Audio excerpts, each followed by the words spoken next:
¿Alguna vez te has preguntado qué era lo más aterrador que había en el cielo durante la Segunda Guerra Mundial? Acompáñame para descubrirlo. El cielo nocturno brillaba naranja y rojo por los incendios en tierra. Dentro de su casa nocturno Messerschmitt Bf-110, el oficial Franz Becker observaba la oscuridad por la ventanilla.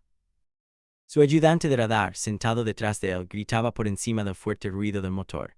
La pantalla del radar mostraba algo que parecía imposible. Decenas de objetivos, no cientos, moviéndose todos juntos como un solo animal gigante arrastrándose por el cielo. Becker agarró su radio. Le temblaba la voz al hablar con su comandante en tierra. Un grupo enorme de aviones se acerca. Vuelan bajo.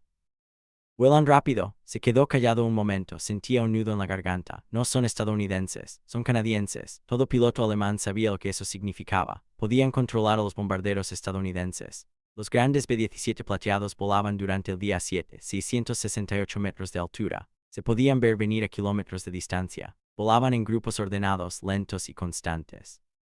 Sus patrones de vuelo eran fáciles de descifrar.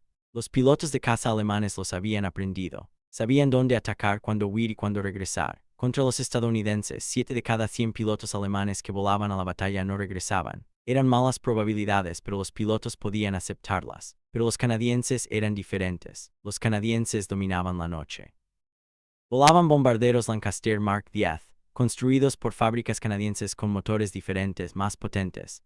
Estos aviones transportaban 996 kilos de bombas. Eso era casi el triple de lo que podía transportar un B-17. Los Lancaster volaban a 400 metros más bajo que los estadounidenses y a 443 kilómetros por hora. Eso los hacía más rápidos que muchos cazas nocturnos alemanes a la misma altitud. Cuando llegaron los canadienses, 12 de cada 100 pilotos alemanes nunca regresaron a casa. Las cifras lo decían todo. Combatir a los canadienses era casi el doble de mortífero. Becker llevaba 2 años volando misiones nocturnas. Había derribado 11 bombarderos aliados, 8 eran británicos. 2 eran B-24 estadounidenses que se perdieron y se adentraron en su zona.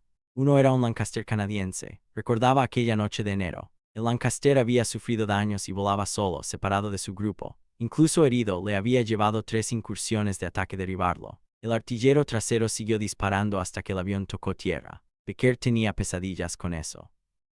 No quería volver a enfrentarse a un Lancaster en buen estado y con tripulación completa. El grupo de aviones que Becker vio en su radar aquella noche de marzo no eran unos pocos aviones perdidos. Se trataba de una oleada de bombarderos, una nueva forma de volar que los canadienses habían perfeccionado. Volaban tan cerca que el radar alemán no podía distinguir dónde terminaba un avión y empezaba otro. Llegaban en oleadas que duraban 45 minutos o más. Para cuando un caza alemán derribó un Lancaster y dio la vuelta para buscar otro objetivo, el cielo estaba lleno de bombas que caían y se alzaban incendios. El humo impedía la visión. Los incendios cegaban los reflectores alemanes. El caos protegía a los bombarderos. En Inglaterra, en las bases de la Real Fuerza Aérea Canadiense repartidas por Yorkshire, los hombres que volaban en estas misiones eran jóvenes. La mayoría tenía 22 años. Provenían de pequeños pueblos de Saskatchewan, Manitoba y Alberta. Crecieron conduciendo tractores por carreteras oscuras, pilotando avionetas sobre parajes desolados y cazando en bosques donde era necesario ver con poca luz o regresar a casa con las manos vacías. La Fuerza Aérea Canadiense eligió a estos hombres porque veían mejor de noche que los chicos de ciudad. Podían volar por instinto cuando fallaban los instrumentos. No eran extravagantes. No eran famosos, pero eran letales. Su comandante era el vicemariscal del aire Clifford M.C. Ewen. Todos lo llamaban Mick el Negro por su cabello oscuro y su mal humor. No sonreía mucho. No le importaba entablar amistad con los generales británicos. M.C. Ewen tenía una sola misión: destruir las fábricas y ciudades alemanas de forma tan completa que Alemania no pudiera seguir luchando. Los comandantes británicos lo consideraban demasiado rudo, demasiado dispuesto a arriesgar a sus hombres. Susurraban que los canadienses eran valientes pero temerarios. Les asignaron las misiones más difíciles, las que nadie más quería, pensando que tal vez los colonos fracasarían y aprenderían algo de respeto. M.C. Ewen no falló, estudió las estadísticas. Los bombarderos estadounidenses volaban alto porque creían que estar arriba significaba seguridad, pero los cazas alemanes simplemente ascendían más. Las bombas estadounidenses caían desde tan lejos que el viento las dispersaba kilómetros. La mitad no alcanzaba sus objetivos. Los bombarderos británicos volaban de noche, pero se dispersaban, y cada tripulación se dirigía por su cuenta al objetivo. Los cazas nocturnos alemanes los eliminaban uno a uno, como lobos cazando ovejas dispersas. McEwen envió un camino diferente. El Lancaster Mark X usaba motores Packard Merlin fabricados en Canadá. Estos motores eran ligeramente diferentes a las versiones británicas. Podían levantar 1.800 kilos más de peso a la misma velocidad. Eso significaba que sus bombarderos podían transportar más bombas que cualquier otro. Más bombas significaban más daños. Más daños significaban menos misiones necesarias. Menos misiones significaban más tripulaciones sobrevivían. Pero la idea principal era la corriente de bombarderos. En lugar de dispersarse, McEwen quería que sus Lancaster volaran juntos en una larga fila. Abrumarían las defensas alemanas al llegar todos a la vez. El radar alemán detectaría un muro sólido. Los reflectores alemanes no sabrían qué avión seguir. Los cazas alemanes se lanzarían en picado hacia un cielo lleno de bombarderos y artilleros. El peligro acecharía en todas direcciones. Los comandantes británicos dijeron que nunca funcionaría. Demasiados aviones demasiado cerca unos de otros significaba accidentes. Significaba fuego amigo de los artilleros que disparaban a las sombras. Significaba que si un avión era alcanzado y explotaba, podía arrastrar a otros consigo. Los generales estadounidenses decían que los bombardeos nocturnos eran un desperdicio. No se podían ver los objetivos. No se podía demostrar lo que se destruía.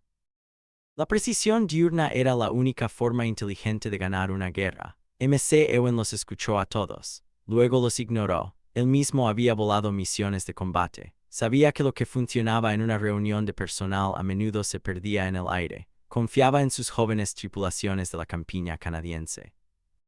Confiaba en el Lancaster Mark X que los trabajadores canadienses construían con sus propias manos. Y confiaba en que la Luftwaffe, que había aprendido a contrarrestar cualquier otro truco aliado, no tenía respuesta para cientos de bombarderos pesados que llegaban en una oleada imparable en la oscuridad. En marzo de 1944, mientras el oficial Franz Becker dirigía su caza nocturno hacia la oleada de bombarderos canadienses que se aproximaba, supo que se adentraba en algo nuevo, algo que los pilotos alemanes aún no tenían forma de combatir. Le temblaban las manos en la palanca de control. A sus pies, las fábricas del Valle del Ruhr resplandecían con altos hornos que producían acero para los tanques alemanes. En cuestión de minutos, esas fábricas quedarían sepultadas por el fuego, y Becker tuvo que volar directo a ese incendio para cumplir con su deber. Los canadienses se acercaban, y nada lo había preparado para lo que eso significaba. Desde lejos, el Lancaster Mark X parecía un bombardero británico cualquiera. 4 motores, 2 alerones de cola y un fuselaje largo pintado de negro para incursiones nocturnas. Pero los obreros canadienses de Malton, Ontario, habían construido algo especial. La envergadura alcanzaba los 31 metros. Bajo cada ala colgaban 2 motores Packard Merlin. Cada motor generaba 1.640 caballos de fuerza. Los fabricantes de automóviles estadounidenses construyeron estos motores con diseños británicos, pero los hicieron más resistentes, robustos y capaces de funcionar a mayor velocidad durante más tiempo. La verdadera magia residía en el compartimento de bombas. Los Lancaster británicos podían transportar 300 kilos de bombas en una buena noche. La versión canadiense podía transportar 900 kilos. Ese peso extra se debía a mejores motores y una ingeniería meticulosa. Cada kilo contaba. Más bombas significaban más destrucción. Más destrucción significaba ganar más rápido. Un solo Lancaster Mark X podía transportar lo que 3 bombarderos B-17 estadounidenses llevaban juntos. El B-17 alcanzaba un peso máximo de 600 kilogramos y necesitaba 3 tripulaciones, 3 aviones y el triple de combustible para igualar la capacidad de un Lancaster canadiense. La velocidad también importaba. A 450 metros, un Lancaster Mark X completamente cargado volaba a 442 kilómetros por hora. Los cazas nocturnos alemanes Messerschmitt Bf-110 volaban aproximadamente a la misma velocidad a esa altura, quizás un poco más lentos al ascender. Esto significaba que los pilotos alemanes no podían alcanzar fácilmente a los Lancaster por la retaguardia. Tenían que atacar desde un lateral o desde abajo, posiciones donde los artilleros del Lancaster tenían tiros claros. El bombardero también tenía alcance. Con una carga completa de bombas podía volar 4.067 kilómetros. Eso implicaba despegar desde Inglaterra, adentrarse en Alemania hasta Berlín o Múnich, lanzar toneladas de explosivos y regresar a casa. Pocos bombarderos en el mundo podían hacer eso. En junio de 1943, McEwen preparó su primera prueba importante. El objetivo era Colonia, una ciudad a orillas del Rin llena de fábricas y patios ferroviarios. Reunió 97 Lancaster Mark X de 6 escuadrones canadienses diferentes. Las tripulaciones habían entrenado durante meses en vuelo en formación nocturna. Practicaron mantenerse cerca sin estrellarse. Aprendieron a confiar en sus instrumentos cuando no podían ver el avión volando a 15 metros de distancia entre las nubes y la oscuridad. La noche del ataque el clima era terrible. Nubes densas cubrían Alemania. La lluvia golpeaba los parabrisas. Los comandantes británicos sugirieron cancelarlo. McEwen se negó. Sus bombarderos contaban con una nueva tecnología llamada GH, un sistema de radionavegación que les permitía localizar objetivos incluso sin visibilidad. 2 estaciones de radio en Inglaterra enviaban señales. El equipo de los bombarderos medía la diferencia de tiempo entre las señales. Las matemáticas convertían esas mediciones en posiciones exactas. Las tripulaciones podían bombardear a través de las nubes y alcanzar objetivos que nunca habían visto. Los 97 Lancaster volaron en una corriente de 72 kilómetros de longitud. Llegaron a Colonia con 45 minutos de diferencia. Los primeros aviones lanzaron bengalas de brillantes colores rojo y verde, marcando el objetivo. Los siguientes aviones apuntaron hacia las bengalas. En esos 45 minutos, lanzaron 1.500 toneladas de bombas. El suelo tembló, los edificios se derrumbaron, el fuego se extendió de manzana en manzana. Los cañones antiaéreos alemanes disparaban a ciegas contra las nubes. Los cazas nocturnos volaban en círculo confundidos, intentando encontrar objetivos en un cielo repleto de bombarderos. Para cuando los comandantes alemanes decidieron a dónde enviar sus cazas, la mayoría de los canadienses ya regresaban a casa. Los informes alemanes de esa noche reflejaban su frustración. Un comandante escribió que era imposible guiar bien a los cazas. Los objetivos estaban por todas partes a la vez. Otro escribió que, para cuando un caza alcanzaba a un bombardero, 10 más ya habían lanzado sus cargas. La antigua técnica de cazar bombarderos dispersos uno por uno no funcionaba contra un grupo que volaba junto, pero el éxito generó dudas desde lugares inesperados. Los comandantes de la Real Fuerza Aérea en Londres analizaron los resultados y se encogieron de hombros. Asignaron a los canadienses a realizar incursiones de distracción, misiones destinadas a desviar la atención alemana de los bombarderos británicos que atacaban otros objetivos. Los canadienses eran buenos, admitieron los británicos, pero seguían siendo coloniales. Que se encargaran del trabajo peligroso mientras las tripulaciones británicas se quedaban con las misiones de gloria. Los generales estadounidenses eran aún peores. Creían que el bombardeo de precisión diurno era la única estrategia inteligente. Sus fortalezas voladoras despegaban a plena luz del día con escoltas de cazas. Apuntaban con precisión a fábricas y puentes específicos. El bombardeo nocturno les parecía primitivo, casi anticuado. No se podía ver lo que se estaba atacando. ¿Cómo se podía medir el éxito? Los estadounidenses publicaron estudios que demostraban que las incursiones diurnas eran mejores. Sugirieron cortésmente que los canadienses estaban desperdiciando recursos y vidas. Incluso Winston Churchill tenía dudas. En reuniones privadas, cuestionaba si las tripulaciones canadienses estaban preparadas para el estrés de las misiones de bombardeo noche tras noche. El comentario no pretendía ser cruel. Churchill se preocupaba por todas sus tripulaciones de bombarderos. Pero la pregunta demostraba cómo incluso los aliados subestimaban la capacidad de los canadienses. Un hombre vio la verdad con claridad. El mariscal jefe del aire Arthur Harris comandaba todo el mando de bombardeo de la Real Fuerza Aérea. Otros oficiales lo llamaban bombardero Harris a sus espaldas. Algunos pensaban que estaba demasiado obsesionado con destruir las ciudades alemanas. Pero Harris entendía la guerra. Entendía que las guerras se ganaban destruyendo la capacidad de combate del enemigo. Las fábricas creaban esa capacidad. Los trabajadores de esas fábricas mantenían las máquinas en funcionamiento. Si se destruían suficientes fábricas, se eliminaba suficiente producción y Alemania se derrumbaría. En marzo de 1944, Harris voló a York City para presenciar un ataque canadiense a Stuttgart. Permaneció en la sala de control mientras llegaban los informes de radio. Los canadienses habían dado en el blanco con precisión. Los incendios ardían en 28 kilómetros cuadrados. La producción industrial alemana de Stuttgart se redujo un 60% de la noche a la mañana. Harris tomó su decisión esa noche. Asignó a los canadienses a liderar la Operación Huracán, la mayor campaña de bombardeos que la guerra había visto hasta la fecha. Si alguien podía romper la maquinaria bélica alemana, eran estos jóvenes rudos de la naturaleza canadiense. La prueba llegó en septiembre de 1944 en Bochum. Esta ciudad del Valle del Ruhr producía acero y carbón, la base de la producción de tanques alemanes. McEwen envió 371 Lancaster Mark X. Volaron en una corriente de bombarderos que se extendía por el cielo nocturno como un río de metal y fuego. El asalto duró 52 minutos. Al finalizar, el 83% de los edificios industriales de Bochum quedaron destruidos o dañados inservibles. Los altos hornos se fundieron en metal retorcido. Las minas de carbón se derrumbaron. Las vías del tren se convirtieron en campos de vías rotas y vagones volcados. La tasa de éxito de los interceptores alemanes esa noche fue del 4,2%. De cada 100 cazas alemanes que despegaron, menos de 5 lograron derribar un bombardero canadiense. El resto atravesó muros de fuego defensivo, esquivó bombas y aterrizó con aviones dañados y nervios destrozados. Los pilotos alemanes comenzaron a solicitar traslados. Algunos alegaron enfermedad, otros simplemente se negaron a volar contra formaciones canadienses. Las cifras revelaban una historia que ninguna propaganda podía ocultar. Los canadienses estaban ganando, y la Luftwaffe se estaba quedando sin pilotos dispuestos a enfrentarlos. El Lancaster Mark X no era un arma milagrosa, era simplemente un buen bombardero con potentes motores y tácticas inteligentes. Eran manos de tripulaciones decididas, lideradas por un comandante que se negaba a aceptar límites, se convirtió en el arma que más temían los pilotos alemanes. El Blackstream había llegado, y nada en el arsenal alemán podía detenerlo. Entre agosto de 1944 y abril de 1945, el 6, o grupo canadiense realizó 822 misiones de combate. Es difícil imaginar esa cifra.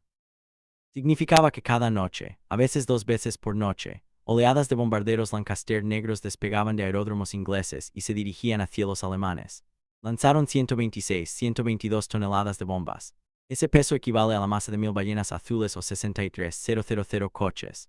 Las bombas cayeron sobre fábricas, patios ferroviarios, refinerías de petróleo y ciudades. Dondequiera que cayeran, la capacidad de Alemania para fabricar armas se desvaneció. El coste para la Luftwaffe fue enorme. Las unidades alemanas de cazas nocturnos perdieron 1,344 aviones intentando detener los ataques canadienses. Cada avión que se estrellaba se llevaba consigo a su tripulación. La mayoría de los cazas nocturnos llevaban 2 hombres, un piloto y un operador de radar. Eso significó que casi 3,000 tripulantes alemanes entrenados murieron combatiendo a los canadienses en esos 9 meses. La Luftwaffe no pudo reemplazarlos con la suficiente rapidez. Entrenar a un piloto de caza nocturno llevaba 1 año. Alemania no tenía 1 año. Alemania ni siquiera meses. Las cifras de supervivencia revelaron una historia aún más sombría para los pilotos alemanes. Cuando se enfrentaron a oleadas de bombarderos canadienses, solo 68 de cada 100 sobrevivieron. Comparen eso con la lucha contra los bombarderos diurnos estadounidenses, donde 85 de cada 100 sobrevivieron. Las cifras eran brutales y contundentes. Luchar contra estadounidenses era peligroso. Luchar contra canadienses era una muerte casi segura. El oficial Wilhelm Honen sobrevivió a la guerra y años después escribió un libro sobre sus experiencias. Pilotó un caza nocturno Messerschmitt Bf-110 y derribó 34 bombarderos aliados antes del fin de la guerra. En su libro, habló de los canadienses con un respeto que rozaba el terror. Los llamábamos Schwarzstrom, la corriente negra, escribió. Los veías en el radar como un muro sólido que cruzaba Alemania. Si eliminabas a uno, sus compañeros acortaban la distancia al instante. Volaban como si supieran que la noche les pertenecía, y sí que la tenían. Nosotros solo intentábamos sobrevivir en su cielo. Otro piloto alemán, Hans-Joachim Habs, quien derribó 50 bombarderos durante la guerra, lo expresó de otra manera en una entrevista décadas después. Los estadounidenses se podían predecir. Llegaban de día, volaban alto, seguían patrones. Los canadienses venían en oleadas, con cualquier clima, con cualquier fase lunar, siempre más abajo de lo esperado, siempre más rápido. Y siempre había tantos que sabías que, incluso si te topabas con uno, había 50 más detrás, listos para matarte. El miedo no solo estaba en la mente de los pilotos. Las tripulaciones antiaéreas alemanas en tierra temían el sonido de los motores Merlin por la noche. Esos motores tenían un sonido específico, un rugido profundo y retumbante, diferente al de los aviones alemanes o los bombarderos estadounidenses. Al oír ese sonido cada vez más fuerte en la oscuridad, sabías que tenías quizás 2 minutos antes de que las bombas comenzaran a caer. 2 minutos para encontrar refugio. 2 minutos para rezar. 2 minutos antes de que la tierra temblara, los edificios se derrumbaran y el fuego llenara el aire. La experiencia física de estar bajo un ataque canadiense era algo para lo que ningún entrenamiento podía preparar a nadie. Primero se oía el sonido de los motores, docenas, cientos, todos funcionando a la vez en una sinfonía mecánica que hacía vibrar el aire. Luego el silbido de las bombas al caer, un sonido que empezaba alto y se hacía más bajo a medida que las bombas caían más rápido. Luego los impactos. El suelo temblaba, los dientes te castañeteaban en el cráneo, el aire se te escapaba de los pulmones. Un destello tras otro convertía la noche en un día naranja infernal. El olor a explosivos se mezclaba con polvo, madera quemada y metal derretido. Si sobreviviste a la primera ola, tenías quizás 3 minutos antes de que llegara la siguiente. Esto duró 45 minutos o más. Para diciembre de 1944, los canadienses contaban con 428 Lancaster Mark X en vuelo. Otros grupos de la Real Fuerza Aérea comenzaron a copiar las tácticas canadienses. La corriente de bombarderos se convirtió en la doctrina estándar. Todos querían volar como los canadienses porque todos veían que funcionaba. Pero los canadienses seguían siendo los más letales porque llevaban más tiempo haciéndolo. Conocían los trucos. Sabían cómo ajustar las formaciones con mal tiempo. Sabían qué altitudes confundían al radar alemán. Sabían cómo apoyarse mutuamente cuando los cazas atacaban. El contraste con los bombarderos estadounidenses se volvió innegable. Las fortalezas voladoras B-17 volaban a entre 7,600 y 9,000 metros durante el día. Eran predecibles, eran más lentas, llevaban cargas de bombas más ligeras. El B-24 Liberator llevaba un poco más que el B-17, pero aún así solo la mitad de lo que podía transportar un Lancaster. Los bombarderos estadounidenses necesitaban escoltas de cazas para sobrevivir. Sin la protección de los P-51 Mustang, los cazas alemanes destrozaban las formaciones de B-17 como tiburones entre los peces. Los Lancaster volaron a entre 18,000 y 20,000 pies en total oscuridad con enormes cargas de bombas y no necesitaron escoltas porque los cazas nocturnos alemanes apenas podían encontrarlos en el caos del flujo de bombarderos. La Luftwaffe intentó adaptarse. Crearon una nueva táctica llamada Wilde Sau, que significaba jabalí en alemán. En lugar de usar el radar para guiar a los cazas nocturnos hacia sus objetivos, los enviaban a volar en círculos sobre las ciudades bombardeadas. Los cazas usaban la luz de las hogueras y los reflectores para detectar a los bombarderos. Era una estrategia desesperada y peligrosa. A veces, los cazas chocaban entre sí en la oscuridad o eran derribados por sus propios cañones antiaéreos. Esta táctica mató a casi tantos pilotos alemanes como bombarderos canadienses. Los ingenieros alemanes instalaron cañones de disparo ascendente en cazas nocturnos. Llamaron a este sistema Strache-Musik, que significaba música inclinada, un término alemán del jazz. La idea era simple: volar bajo un bombardero donde sus artilleros no pudieran verte, disparar hacia la bodega de bombas o los tanques de combustible y observar cómo explotaba. En teoría era brillante. En la práctica, volar bajo una formación de Lancaster significaba estar en medio de la corriente de bombarderos, rodeado de objetivos y sin dónde esconderse. Muchos pilotos alemanes que usaron el Strache-Musik con éxito murieron minutos después, cuando el artillero de otro Lancaster los detectó. A pesar de todas estas innovaciones y tácticas desesperadas, las tasas de éxito alemanas seguían disminuyendo. Para marzo de 1945, menos de 6 de cada 100 cazas alemanes que luchaban contra formaciones canadienses conseguían derribar un bombardero. La Luftwaffe no solo estaba perdiendo, sino que estaba siendo destruida. El bombardeo tuvo consecuencias que nadie esperaba. A medida que las incursiones canadienses inutilizaban las fábricas, Alemania comenzó a trasladar la producción bajo tierra. Excavaron túneles en las montañas, construyeron líneas de montaje en cuevas. Trabajadores esclavos trabajaban en la oscuridad, ensamblando motores a reacción y cohetes. Pero mudarse bajo tierra significó una ralentización de la producción. Esto significó que más trabajadores enfermaron por el aire contaminado y la falta de luz solar. El transporte se volvió casi imposible porque no era fácil trasladar piezas y materiales a cuevas y túneles. Los bombardeos canadienses lograron lo que los bombardeos estadounidenses a plena luz del día no lograron. No solo destruyeron fábricas, sino que trastocaron todo el sistema que mantenía en marcha la producción bélica alemana. Las cifras demostraron claramente el impacto. En el último año de la guerra, el 26% de todas las bombas lanzadas por el mando de bombardeo de la Real Fuerza Aérea provinieron del 6 o grupo. Los canadienses representaban solo una octava parte de la fuerza total de bombarderos, pero lanzaron más de una cuarta parte de las bombas. volaron más misiones, golpearon con más fuerza, repitieron el mismo resultado la noche siguiente y la siguiente. Los civiles alemanes empezaron a llamar a los bombardeos canadienses terror en grife, ataques terroristas. El nombre era propaganda, pero revelaba un miedo real. Cuando llegaron los canadienses, era imposible predecir que sobreviviría. Barrios enteros desaparecieron en llamas. Las tuberías de agua reventaron. Las tuberías de gas explotaron. Los hospitales colapsaron. Los bombardeos quebraron algo en la voluntad de la población alemana. Dejaron de creer en las promesas de su gobierno de que Alemania ganaría. Dejaron de creer que la Luftwaffe podría protegerlos. Simplemente intentaron sobrevivir una noche más. El arroyo negro siguió llegando, noche tras noche, mes tras mes, hasta que casi no quedó nada que bombardear. Al finalizar la guerra en mayo de 1945, el 6, el grupo canadiense había realizado más de 40,000 misiones de combate. 814 Lancaster Mark X fueron derribados o se estrellaron. Cada avión llevaba 7 tripulantes. Esto significó que casi 6,000 jóvenes canadienses murieron en los cielos nocturnos de Alemania, pero esas cifras solo contaban una parte de la historia. El grupo fue del 9,8%. Esto significaba que menos de 10 de cada 100 misiones terminaron con una aeronave perdida. Compárese con el promedio general de mando de bombardeo de la Real Fuerza Aérea, del 12,3%. Los canadienses, que volaron las misiones más peligrosas contra los objetivos mejor defendidos, tuvieron una mejor tasa de supervivencia que el resto. Sus tácticas funcionaron. Su entrenamiento funcionó. Su valentía funcionó. El vicemariscal del aire Clifford M.C. Owen sobrevivió a la guerra, pero nunca habló mucho de ella después. Se retiró de la Fuerza Aérea en 1946 y se mudó a una tranquila granja en Ontario. Cuando los periodistas le preguntaban sobre su liderazgo, siempre decía lo mismo: solo les dije a dónde ir. Ellos hicieron lo difícil. Se negó a atribuirse el mérito de las tácticas de bombardeo que cambiaron el funcionamiento de la guerra aérea.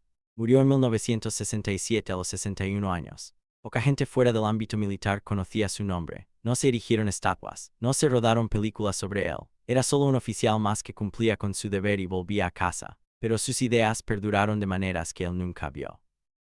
Cuando comenzó la Guerra Fría y Estados Unidos y la Unión Soviética construyeron enormes fuerzas de bombarderos con armas nucleares, estudiaron lo que funcionó en la Segunda Guerra Mundial. Las tácticas de formación concentrada que M.C. Owen perfeccionó se convirtieron en la base de la doctrina del mando aéreo estratégico. La idea era simple y brutal: si alguna vez tenías que bombardear a alguien, envía todos a la vez en una oleada abrumadora. No te disperses. No introduzcas pocos aviones a la vez. Golpea con fuerza. Golpea rápido. Golpea con tal fuerza que el enemigo no pueda responder. Esa era la estrategia pura de M.C. Owen adaptada a la era atómica. El propio Lancaster Mark X se convirtió en el precursor de las nuevas aeronaves. Los diseñadores británicos aprovecharon las lecciones aprendidas de sus potentes motores y gran capacidad de carga útil, y construyeron el bombardero Avro Lincoln en 1945. Cuando este quedó obsoleto, construyeron el Avro Shackleton para misiones de caza y patrullaje de submarinos. Estos aviones prestaron servicio hasta la década de 1990, casi 50 años después de que el último Lancaster volara en combate. El ADN de ese bombardero de fabricación canadiense perduró en las aeronaves que protegieron a la OTAN de los submarinos soviéticos durante la Guerra Fría. A pesar de toda su eficacia e influencia, los canadienses recibieron poco reconocimiento. Después de la guerra, los libros de historia estadounidense se centraron en la octava Fuerza Aérea y sus incursiones diurnas. Hollywood hizo películas sobre tripulaciones de B-17 volando bajo el sol con escoltas de cazas. El Memphis Belle se hizo famoso. El Enola Gay, que lanzó la bomba atómica, era un B-29, pero provenía de la misma tradición estadounidense de bombardeos de precisión diurnos.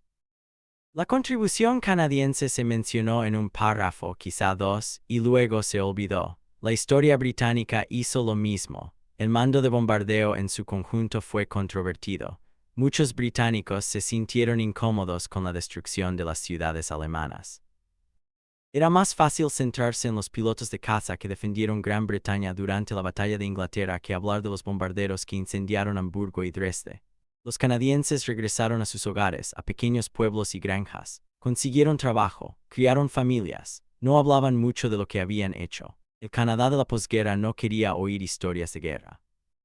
La gente quería seguir adelante, rehacer sus vidas y olvidar la oscuridad. Así que la historia permaneció encerrada en el corazón de los hombres que volaron en las misiones. Sus hijos y nietos crecieron sin saber que sus tranquilos padres y abuelos habían volado al infierno noche tras noche y de alguna manera habían sobrevivido. La verdad empezó a salir a la luz poco a poco en la década de 1980.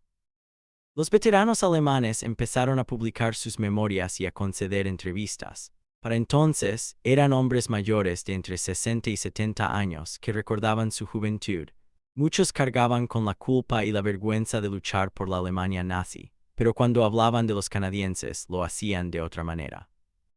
Hablaban con cierto respeto, incluso admiración, por un enemigo que los había derrotado justamente con mejores tácticas y mayor valentía. El libro de Wilhelm Honen se popularizó en Alemania y fue traducido al inglés.